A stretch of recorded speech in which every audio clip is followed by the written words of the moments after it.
চলে আসলাম চলে আসলাম মেট্রো ট্রেনে করে আবার একটু ঘোরাঘুরি এবং সূর্যের সাথে একটুখানি দৌড়াদৌড়ি আর কি। আসলে বিকেলের একটা সুন্দর মুহূর্তে ভাবলাম মেট্রো করে একটু ঘোরাঘুরি করি। তো একটা পর্যায়ে ঘোরাঘুরি করতে করতে সূর্যটা এমনভাবে আমাদের সাথেই লেগে আছে, তার সৌন্দর্য অপরূপভাবে ফুটে উঠছে।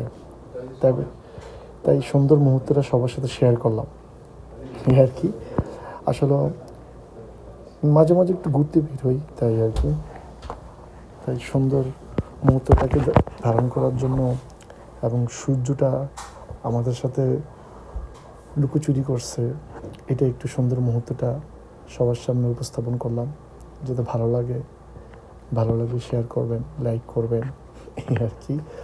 এই কারণে সবার সামনে সুন্দর মুহূর্তটাকে তুলে ধরলাম। সূর্যটাকে কতটা নিবিড়ভাবে দেখা যায়, কতটা দূর থেকে দেখা যায়, আবার কতটা কাছ থেকেও দেখা যায় এই আর কি। মেট্রো ট্রেনে করে যাচ্ছিলাম, মেট্রো ট্রেনের সুন্দর মুহূর্তটা সুন্দর লাগছিল। জানালার পাশ দিয়ে সৌদি আরব, এটা সৌদির সুন্দর মুহূর্তটা দেখে নিলাম এই আর কি। Thank you guys.